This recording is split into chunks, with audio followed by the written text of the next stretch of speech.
अच्छा, पहले तो ये बता दें कि आज तो मुलाकात का दिन है, फैमिली मुलाकात का दिन है। अभी तक क्यों नहीं आप ये यहाँ तक बैठे हैं? अभी तो मेरे ख्याल है 4-5 महीने हो गए हैं हमारी मुलाकात बंद किए हुए। और हम आते हैं बैठते हैं और ये हमें मुलाकात के लिए नहीं, अब हम इंतजार कर रहे हैं। जो SHO है उसने कहा है कि हम आपको बुलाते हैं, लेकिन हर दफा कहते हैं, हर दफा नहीं बुलाते, जज की बात नहीं मानते, कोर्ट का ऑर्डर नहीं मानते। तो इसका मतलब है कोई निजाम यहाँ पे है नहीं सही।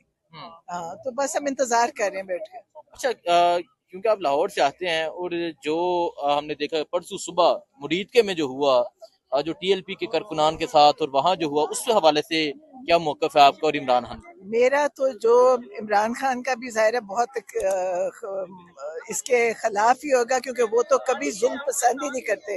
इमरान खान तो हमेशा कहते हैं कि आपने सुलह सफाई से, बातचीत से हल करना है। इन्होंने जिस बेदर्दी से लोग मारे हैं ना उधर, मेरा दिल दुखा हुआ है। मैं कहती हूँ हमें भी अल्लाह पूछेगा, हम उस शहर में रहते थे और हमने इस पे कुछ नहीं किया, और सिवाय अफसोस हुआ और तकलीफ हुई। और बहुत ज्यादा तकलीफ है मुझे। मैं कहती हूँ आप हम सब मुजरिम हैं इस चीज के कि हमारे शहर में हुआ और इतना खून खराबा हुआ है, इतने मजलूम बच्चे मारे गए हैं, उनको जला दिया गया, उनकी लाशें फेंक दी गई, लाशों की बेहुरमती की गई। मतलब हम सब, शायद अल्लाह हमें इसका हिसाब लेगा। 26 नवंबर को भी इसी तरह रात के अंधेरे में हुआ था, कंटेनर जलाया गया था और एक दफा फिर जो वो वाकया हुआ है, क्या कहेंगे? और अभी तक जो TLP के अमीर हैं उन हवाले से भी कुछ पता नहीं चल रहा। इतलात है कि उन्हें गोली लगी है, नहीं लगी, कुछ इल्म नहीं है। देखिए, अगर इन्हें TLP से कोई बात मसला था तो उनसे बातचीत करते।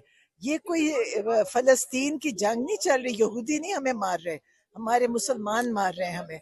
और मुझे इतनी तकलीफ है कि इन्होंने 26 नवंबर में भी यही किया था।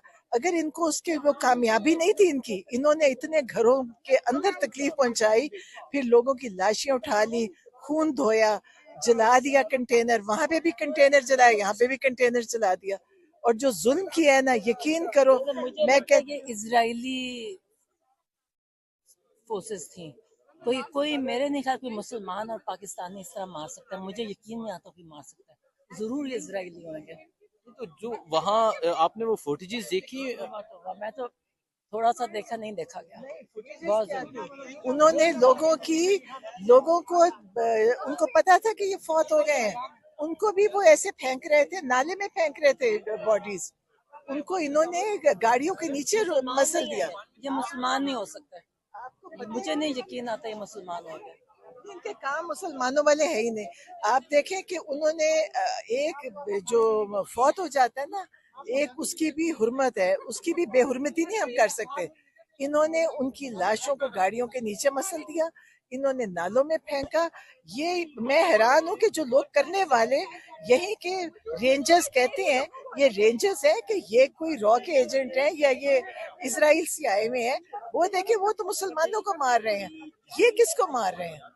बड़ा तकलीफ है। मैं कहती हूँ आप मीडिया वालों को इस पे बहुत शोर मचाना चाहिए और उन लोगों को जाके ढूंढे जिनके घर के ये बच्चे और लोग थे जिनको इन्होंने किया। यकीन करें, मैं कहती हूँ अल्लाह ताला अर्श काम किया होगा जो इन्होंने किया। मैं कहती हूँ ये जो जुल्म हुआ है इस पे पूरी, मैं कहती हूँ मुसलमानों की शर्मिंदगी है हमारी, कि हम मुसलमान हैं और हमारे मुल्क में और हमारे शहर में ये हो रहा है। और यही तकलीफ थी इनको। इमरान खान इस चीज के हमेशा खिलाफ थे, वो हमेशा कहते थे बातचीत से होना चाहिए। उनके वक्त में एक दफा भी कोई ऐसा कहीं लोगों के साथ ज्यादती नहीं हुई थी। इसीलिए इनको इमरान खान की तकलीफ थी। ये जो करने वाले हैं ना, सबको पता है कौन है। ये इनकी हुकूमत इंशाल्लाह अब चलेगी नहीं, ये इन्हीं के खून से खत्म होंगे, इस जुल्म से खत्म होंगे, आप देखिएगा। और फिर ये दुनिया में तो जो इनकी रुसवाई है, अगले जहान में इनको इबरत का निशान बनेंगे। बहुत शुक्रिया जी। सो